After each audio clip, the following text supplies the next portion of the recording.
kok kamu pendeta tapi tidak pernah ke gereja? Nah, dia sambil bercanda dia bilang begini, sekiranya kamu meninggal hari ini, ya malaikat itu akan bingung, yang ngadili kamu ini malaikatnya orang Kristen atau malaikatnya orang Islam. Ya, saya juga sambil merenung ketawa, iya juga ya. Nah, dari situlah kemudian ada tergugah dalam hati saya, iya kenapa saya tidak masuk Islam aja? Artinya bukan terpaksa, karena memang sudah hampir setahun itu saya tidak pergi ke gereja atau ibadah apapun, tidak pernah. Tapi Alkitab saya tetap pegang, saya tetap baca. Tapi untuk mengikuti ritual ibadah tidak pernah. Desember saya dapat tugas ya secara resmi untuk pelayanan di daerah Luwu atau Palopo. Assalamualaikum warahmatullahi wabarakatuh. Perkenalkan, nama hijrah saya itu Ahmad Rizky. Nah, Ahmad Rizky. Sebelumnya itu nama saya Moses. Nama baptis saya itu Moses. Dari sejak lahir, ya disuruh dikasih nama. Ya, kelahiran 2 September 1985 dari keluarga Kristen Protestan, Gereja Toraja. Kalau kami di sini di Sulsel itu kebanyakan Gereja Toraja yang Protestannya. Nah, kemudian 2004 meninggalkan kampung, 2005 mencoba sedikit sekolah, ya sekolah Alkitab. Oh, teologi Mas? Bukan teologian, non formal. Oh, non-formal. Non formal, memang untuk ya apa istilahnya itu? Memang untuk misionaris memang sebenarnya, untuk penginjil. Bukan kalau kita di Pantai Kosta dulu itu bukan misionaris namanya, tapi penginjil. Penginjil. Ya, saya di sini di Makassar di Panakukang. Itu di gereja Bethel Tabernakel atau orang biasa istilahkan GBT. Itu tahun 2005. Akhir 2005 itu di bulan Desember saya dapat tugas ya secara resmi untuk pelayanan di daerah Luwu atau Palopo. Nah, setelah saya jalan ke sana, ternyata disusul dengan surat berikutnya untuk tidak kembali lagi ke Makassar. Kenapa? Ya, karena memang masa sekolah saya atau masa pendidikan di Makassar itu memang saya orangnya juga aktif mencari tahu sesuatu yang membuat saya penasaran, ya seperti halnya makanan ya. Jadi ini yang menjadi awalnya. Trigger. Ya, awalnya. Jadi teman-teman dari STT Jeffrey itu selalu penasaran, kita mau diajak diskusi, teman-teman ini yang istilahnya yang bukan pendidikan formal. Sampai sejauh mana sih pengetahuannya? Ya sudahlah, kita setiap malam Sabtu itu atau setiap malam Sabtu kita selalu angkat satu topik untuk kemudian kita diskusikan. Nah, satu ketika saya mengambil topik tentang makanan. Nah, di mana makanan ini yang menurut saya sangat bertolak belakang antara perjanjian lama dan perjanjian baru. Jadi saya dapat hidayah bukan karena paksaan orang, bukan karena mimpi atau sesuatu yang bersifat nazar, tapi memang saya pelajari. Dari rasa penasaran itu saya belajar. Kok di perjanjian lama di kitab imamat itu berbagai jenis hewan atau makanan itu dilarang dan diharamkan. Itu diharamkan. Termasuk babi. Termasuk babi. Nah, semua binatang melata, binatang ikan yang tidak bersirip, tidak bersisik itu tidak dibolehkan. Itu diharamkan. Termasuk lele. Ya. Namun kemudian di perjanjian baru kemudian semua itu dihalalkan semuanya. Nah, satu ketika saya ketemu dengan om yang dia juga mau coba murtadkan saya kembali dengan pertanyaan-pertanyaan, ya, apa dasarmu meninggalkan Tuhan? Berdasarkan apa dasarmu meninggalkan Yesus? Saya bilang, sebenarnya saya bukan meninggalkan Yesus, saya hanya memang berdasarkan fakta yang saya pelajari. Ya, tentang makanan, itu yang pertama. Ya, topik yang kedua yang saya pernah angkat juga tentang ketuhanan. Ya, di mana yang selalu saya hafal setiap minggu, setiap gereja itu adalah ke-10 firman. Ke-10 firman ini kan membahas tentang, ya, yang pertama itu yang saya ingat itu Akulah Tuhan Allahmu yang membawa engkau keluar dari tanah Mesir. Jangan ada ilah lain daripadaku. Jangan membuat bagimu patung yang menyerupai apapun, dan seterusnya. Nah, ini berulang-ulang sampai beberapa kali. Nah, sehingga membuat hati nurani saya itu, loh, kok di Perjanjian Lama dikatakan tidak ada Tuhan, tidak ada ilah lain, jangan menyembah ilah lain. Sementara di ini kan ada istilahnya Trinitas. Nah, di Perjanjian Lama kan tidak istilah Trinitas. Nah, itu hanya satu Tuhan. Kemudian yang ketiga yang membuat penasaran saya itu, ya, di kitab Yesaya 43 ayat 10, di ayat-ayat terakhirnya itu mengatakan bahwa dari dulu tidak ada yang dibentuk, atau selain daripada aku tidak ada Tuhan dibentuk, dan setelah aku tidak akan pernah lagi ada.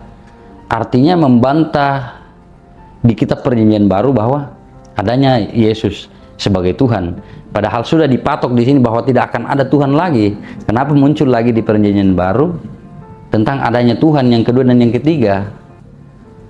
Nah, inilah yang kemudian menguatkan saya, sehingga ketika saya dapat penugasan tadi itu ke Palopo untuk pelayanan di Natal, ya saya ikuti.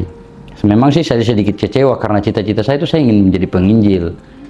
Istilahnya itu gembala sidang, nah, yang ingin merangkul orang-orang yang tersesat. Padahal ini kita tidak sadar bahwa kita lah yang menyesatkan orang.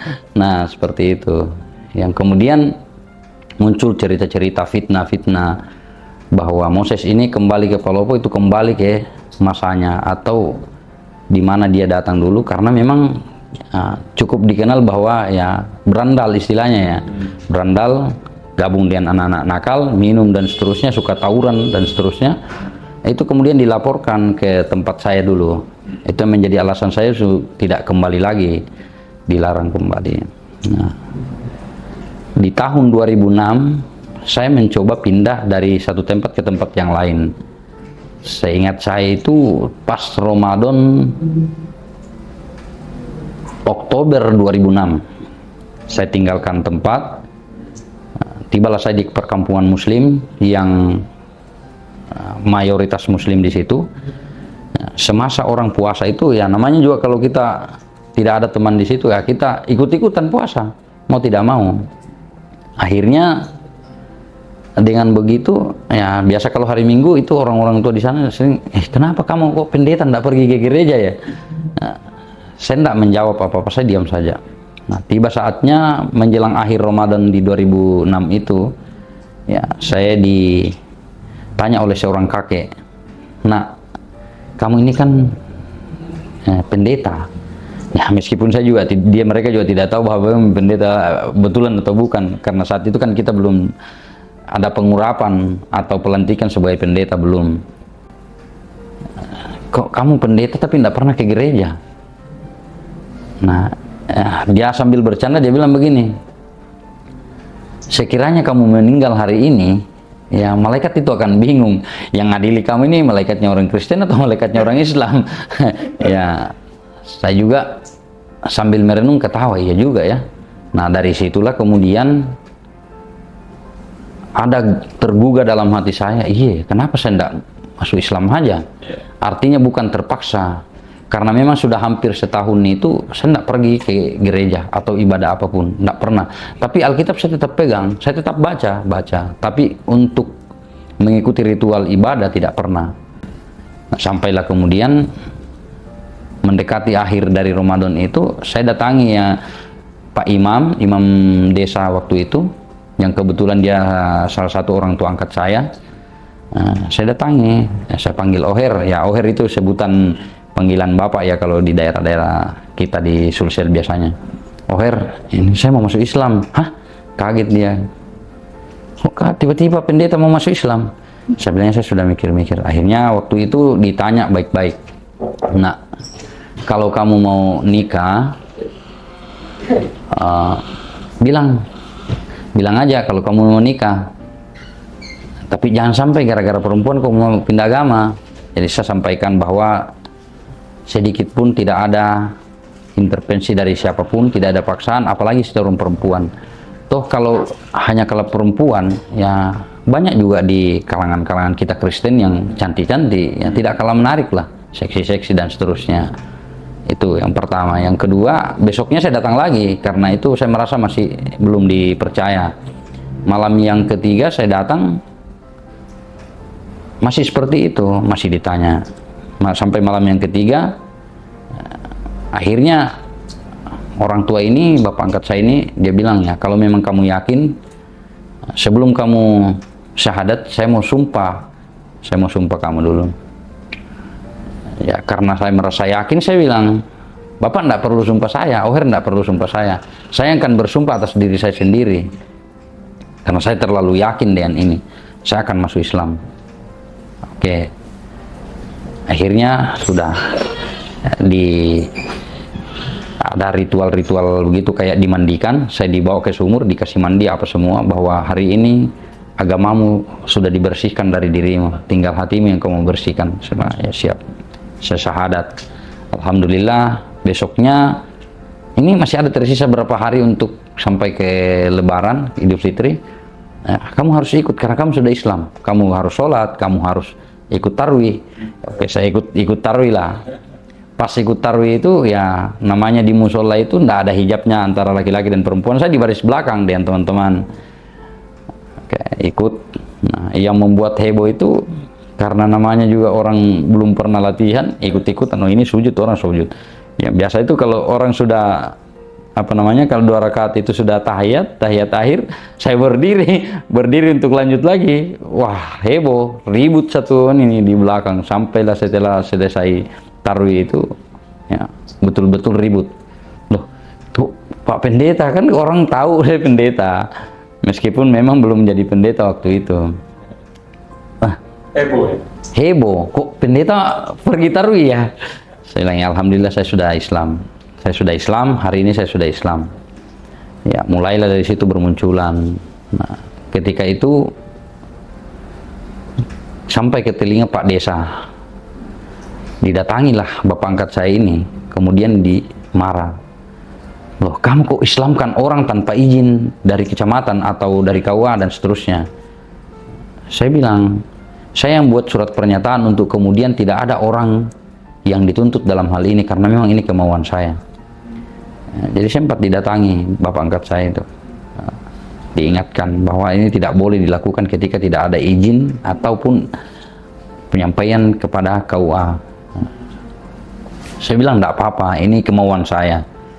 Setelah itu mulai melebar berita, sampailah kepada keluarga yang kemudian memunculkan ancaman-ancaman. Saya tidak diizinkan pulang kampung, pokoknya tidak boleh pulang kampung. Kalau kau injakkan kakimu di kampung, artinya kau sudah, ya, bahasa kasarnya kau tidak hidup kembali. Nah, waktu itu memang keluarga besar saya itu kebanyakan pendeta dari keluarga mama, ya, meskipun ada juga sebagian keluarga bapak yang muslim memang. Ya, cuma memang karena harapannya orang tua, harapan orang di kampung yang sebagian besar adalah keluarga dari pendeta itu sangat mengharapkan bahwa kita ini ada lagi kader-kader pendeta yang akan muncul.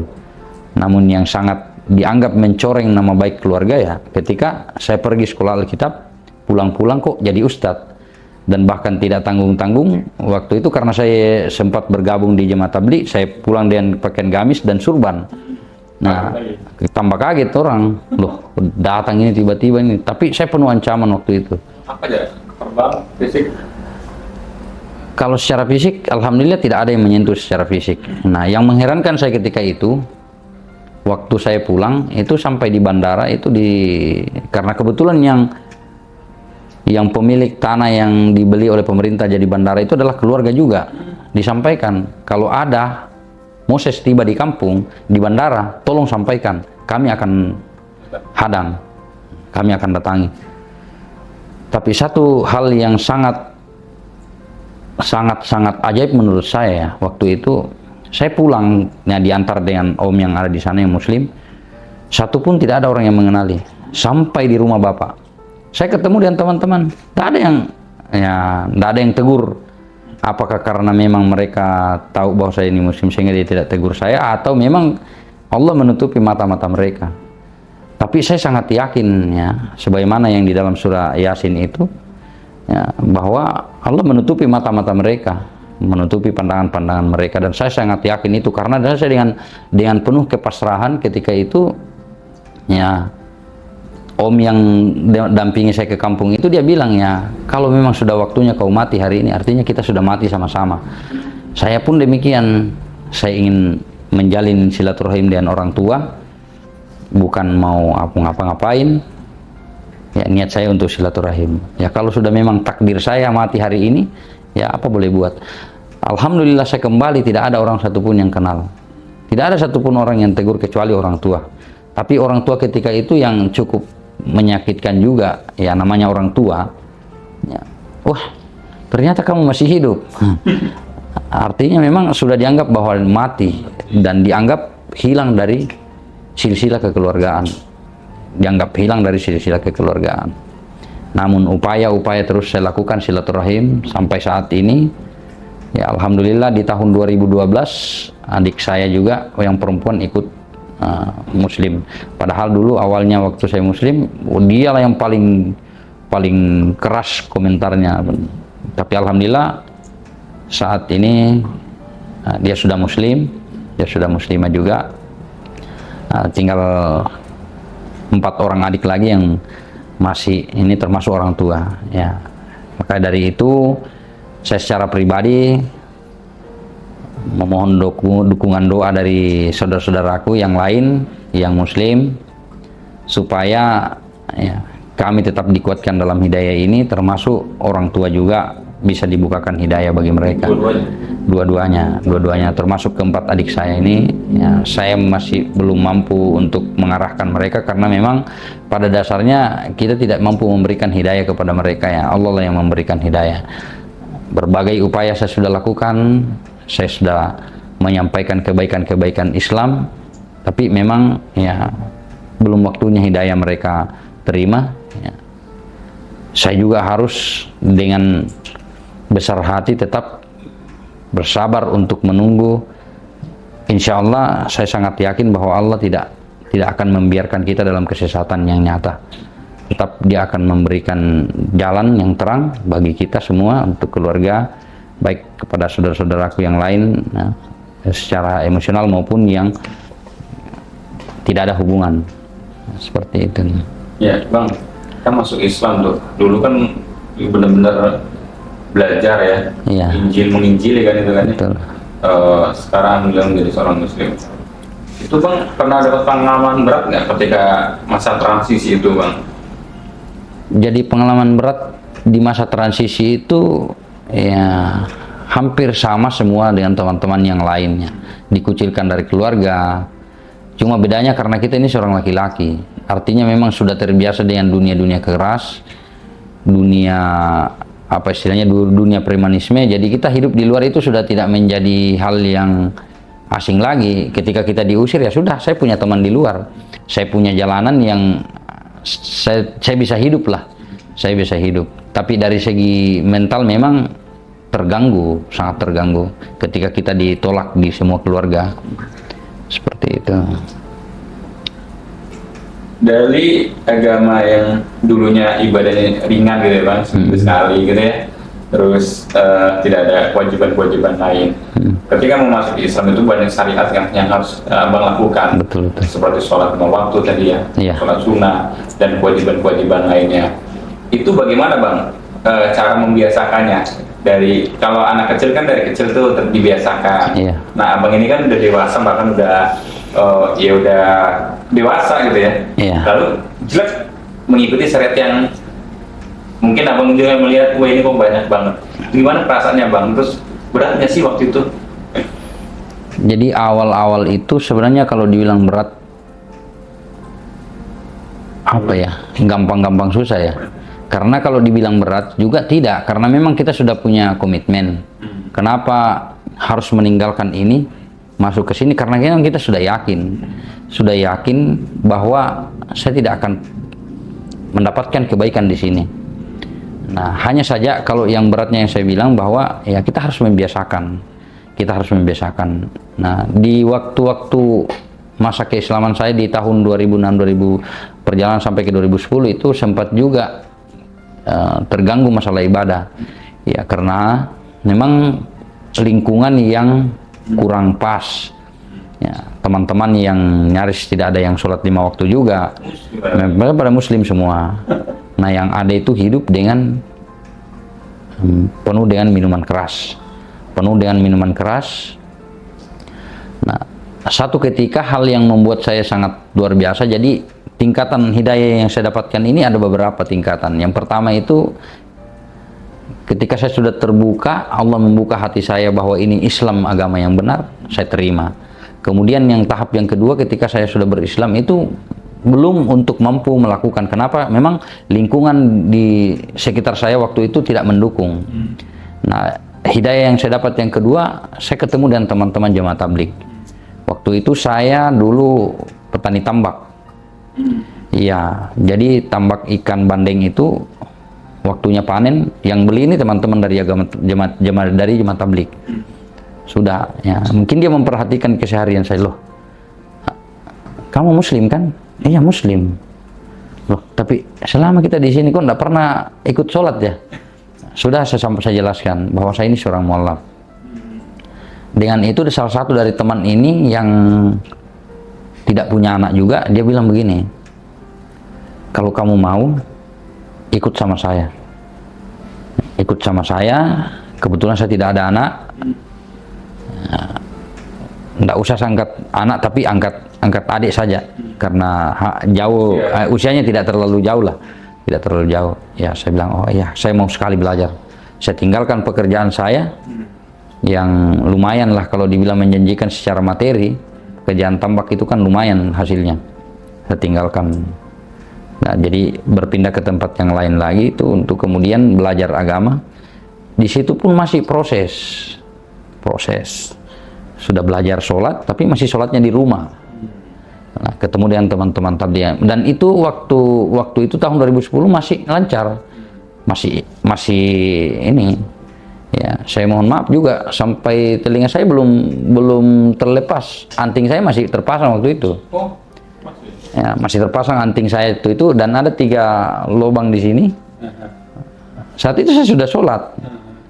Masih sholat di rumah, karena kan saya menggunakan buku itu, buku sholat.